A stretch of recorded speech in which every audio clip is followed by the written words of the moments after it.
한상혁이라는 방통위원장이 있습니다. 방통위원장은 사실 뭐 장관급이지만 어느 장관보다 더 파워가 굉장히 세고요. 세죠. 그러니까 요새 그 방송의 중요성이 뭐 날로 높아지고 있는 시기에 그런데 방통위에서 할 수 있는 가장 강력한 거는 이제 방송국의 인허가죠. 인허가인데 TV조선 이제 재승인 심사 당시에 점수를 네. 조작했지 않습니까? 근데 전 이번에 이제 정확히 알았는데 뭐냐면 이 심사위원을 뽑을 때 심사위원 추천 단체로 자기가 대표로 있던 민원연을 앉힌 거야. 근데 민원연은 목표가 뭐냐면 조선일보 TV조선 폐간이야. TV조선 폐간을 주장하는 단체 사람이 그러네요. 심사위원을 추천을 한다는 게 이게 말이 되냐고. 이거 맞습니다. 주위에서 반대했는데 반대를 무릅쓰고 앉혔어요. 그리고 근데 이렇게 했는데도 나중에 TV조선이 어쨌든 점수가 기준치를 넘어갔고 이제 허가를 할 수밖에 없는 상황이 됐어요. 그랬더니 담당 국장을 불러갖고 강한 불만을 표시했습니다. 그래서 이제 그 국장하고 과장이 이제 할 수 없이 심사위원장을 심사가 이미 다 끝난 뒤인데 심사위원장을 불러가지고 점수를 다시 깎아서 제출해줄 수 있냐고 했고 그래서 점수를 고쳤지. 이 고치는 과정에서 이게 나중에 문제가 되겠다 싶었던 사람이 이거를 갖다 공무원이 테이프로 이걸 줄을 긋고 남겨놨죠. 이걸 못 고치고 테이프로 딱 붙여놨기 때문에 이게 나중에 수사에서 걸린 거죠. 근데 이것 때문에 심사위원장 윤석년인가 걔가 윤석년이에요. 윤석년이 구속됐어요. 이름이 왜 저래? 구속되고 그리고 두 번째로 양국장하고 과장이 모두 다 구속이 됐단 말이에요. 영장이 발부됐어요. 근데 정말 신기하게도 한상혁이 구속이 안 됐어요. 한상혁 구속 정장이 기각이 됐어요. 그러니까 이러니까 이제 고민정이 뭐 언론 탄압 기도가 실패로 돌아갔다고 막 이딴 말 하는데 이거는 전혀 그거하고 관계가 없고요. 그리고 구속영장이 기각됐다는 거하고 죄가 없다는 건 전혀 다른 얘기인데 문제죠. 고민정한테 그런 걸 설명하는 건 너무 어려운 일이니까 그렇죠, 넘어가자고. 대법원이 중요한지 모르는데. 그래서 어쨌든 간에 결과적으로 지금 한상혁은 지금 기소가 됐단 말이에요. 그러면 당연히 기소가 되는 거지 이거는. 우리나라에서 기소가 됐을 때 범죄율은 98% 넘잖아요. 그러니까 근데 이런 놈이 계속 방통위원장직을 수행할 수 있느냐? 당연히 없지. 공직자잖아. 이것도 공직자. 이 공직자 당연히 기소되면 이거 그만둬야 되는데 좌파들한테 그게 통하지가 않아. 이 한상혁 여전히 방통위원장이고요. 그리고 이 조국은 왜 아직도 안 잘려? 조국은 아예 심지어 기소가 아니라 1심에서 2년 됐는데 안 잘리고 있잖아요. 그리고 조민은 심지어 위조가 확정됐는데 의사면허고 나는 어차피 좌파들 생각이 너무 이상한데 어쨌든 이런 자들이 지금 방통위를 지금 주무르고 있다는 거예요. 진짜 대통령이 너무 할 일이 많지 않습니까? 너무 많아요. 너무 많아. 진짜. 그리고 제가 좀 얼마 전에 누구한테 들었는데 우리나라가 이제 문재인 정부 때 공안 기능이 다 사라졌잖아요. 네. 근데 이제 공안 기능이 다시 했고 이제 국정원도 조금 좀 늘렸나 봐요, 정원을. 그리고 검찰도 그런 그 팀을 다시 이렇게 부활시켜가지고 해보려고 하는데 이 사람들이 이제 하나같이 하는 말이 뭐냐면은 우리나라의 공안 기능이 이제 역사와 전통이 있고 또 실력이 있으니까 문제 없다 이제. 그런데 문제는 법원이다. 만약에 잡아 넣었어요. 그래 구속을 시켰는데 그럼 재판을 그 시간 안에 끝내줘야 되잖아. 근데 재판을 질질질질 끌어서 시간이 되면 다 석방을 시켜서 간첩 혐의로 기소가 돼 있어서 구속이 돼 있는 사람이 구속 기간이 만료되기 위해서 석방을 시키는 거예요. 계속 지금. 그래서 지금은 법원이 모든 것의 문제라는 거예요. 근데 제가 왜 이 한상혁 보면서 그 생각이 났냐면은 문재인 정부 때 완전히 국가의 시스템이 무너져 가다가 이제 빠르게 회복이 되고 있는데 여전히 회복되지 않은 파트들이 이런 식으로 계속 걸림돌처럼 걸려가지고 국가를 되게 힘들게 만드는데 지금 방통위도 지금 딱 저런 상태인 거죠. 새로운 대법원장이 이제 오지 않습니까? 네. 9월 지나면. 그렇죠. 근데 새로운 대법원장 하나 바뀌었다고 해서 그 판사들의 그 만연한 게으름이 일거에 없어지지 않을 것 같다는 거지. 운수미 봐봐. 운수미 1심 유잖아. 뭐 2심하고 3심하고 이게 언제 잡혀가냐고. 언제. 그 윤미향 봐봐요. 윤미향도 결국에는 이게 윤미향이 임기를 못 채우던 거라 생각하는 사람 한 놈도 없어요. 이게 뭐냐고 도대체. 그러니까요. 아니 조국은 이러다가 정년퇴임하게 생겼어 지금.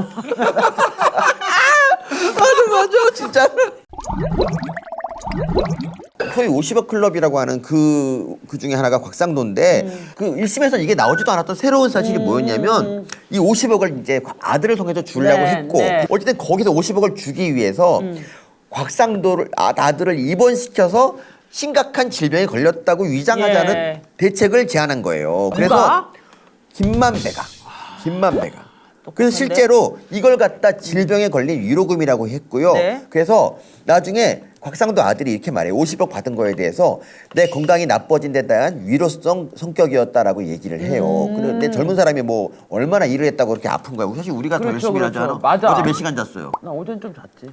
야, 그러면 얘기가 안 되잖아. 아 미안해. 그럼 그냥 앞으로 자지 말고 와 다음. 1시간 6분으로 바꿀게. 60분 잤어 60분. 이 곽상도 아들이 경찰에 제출한 진단서에 기록된 병이 뭐냐면 어지럼증이 발생하고 30초 뒤에 사라지는 그런 질병이래요. 아. 그러니까 미리 이거는 뇌물을 네. 주고자 뇌물을 주는 방법까지 다 특정한 거기 때문에 저는 2심에서는 100% 이 사람은 구속이라고 네, 봅니다. 구속입니다. 당연히 곽상도 예, 구속이고요. 예, 예. 그리고 뭐 아들이 받아서 몰랐다 이건 말이 안 되죠. 말도 안 돼. 아니 내가 50억이 생겼어. 그럼 내가 엄마한테 말 안 하겠어? 물론 안 할 수도 있어. 안 해. 안 할 수도 있지. 나 안 하고 차라리 어. 그냥 매달 1억씩 줄 거야. 어머니한테 전화 한번 할까? 매달 1억씩 준다는 거 내가 그 말에 내가 감동했어 지금 스스로.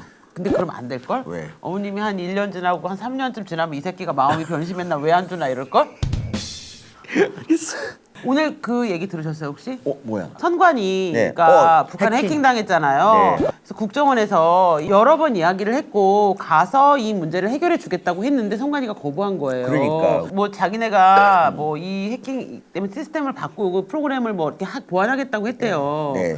근데 문제는 그렇게 되면 외부에 돈을 줘야 되고요. 네. 그 외부에 돈을 준 자문업체가 국정원보다 잘하지 않다는 거지. 국정원이 이쪽으로 특화되어 있는 팀이 있잖아요. 그러니까 국정원이 들어와서 해결해주고 하면 되는데 얘네들은 국정원에 무슨 정치 사찰이 있다 개소리를 하면서 지금 해킹이 없었다고 하는 게 너무 웃기잖아요. 북한이 내년 총선에서 장난질을 칠 수도 있다는 그런 의견이 들지 않습니까? 북한이 이태원 참사에서 그렇죠. 퇴진이 그렇죠. 추모다 네. 어쩌고 이딴 말 한 거 보면은 선관위 실제로 뭔가 숨기는 게 있는 게 아닐까요? 저도 그런 생각도 했어요. 선관위가 뭔가 잊지 않고서는 이럴까? 뭔가를, 그러니까 뭐 대단하게 큰 무슨 조작을 했는 건 어렵잖아요. 지금 이거 다 밝혀지니까 그렇지 않더라도 민주당한테 어떤 지침을 받았거나 왜냐하면 얘네들이 유권 해상을 하잖아요. 어떤 선거에서 문제가 생겼을 때 근데 그걸 민주당한테 의뢰해가지고 민주당한테 물어보고 이렇게 하세요라고 지침을 받은 흔적이 꼼짝에 남아있을 수도 있잖아. 나 그렇지 않았을 거라고 생각해. 아, 근데 그 얘기 좀 해야 되겠다. 누가 저한테 민주노총이 이제 분신 사태 때문에 건설로죠. 이제 분신을 하셨잖아요. 네.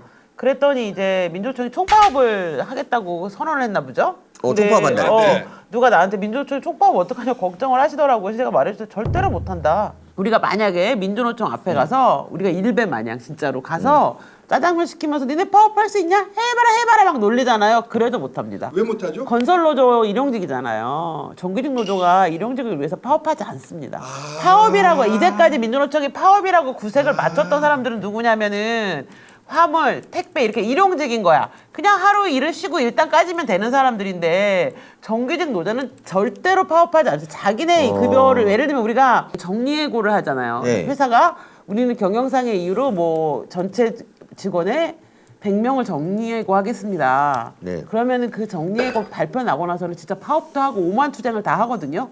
근데 그 투쟁은 언제 끝나냐면 정리해고자가 발표되는 날 끝나요. 왜냐하면 100명이 딱 나오지. 그러면 이 조직이 10,000명이었다고 쳐봐요. 100명이 딱 나오는 순간 9,100명은 내가 아니잖아. 다 들어가요. 100명의 싸움이 돼갖고 정리해고는 명단 발표되는 순간 그 싸움은 끝나요. 민주노총이라는 조직의 실체가 그래요. 근데 지금 건설노조 일용직 근로자가 아무리 뭐 어쩌고저쩌고 해서 그 사람이 죽었다고 파업한다고 파업을 선언하면은 그냥 뭐 대의원 파업이 뭐냐면은 대의원들이 대의원 대회 한다고 공가를 받아. 그럼 회사가 뭐 1년에 몇 시간 이렇게 하고 돈을 주면서 유급 휴가를 주거든요.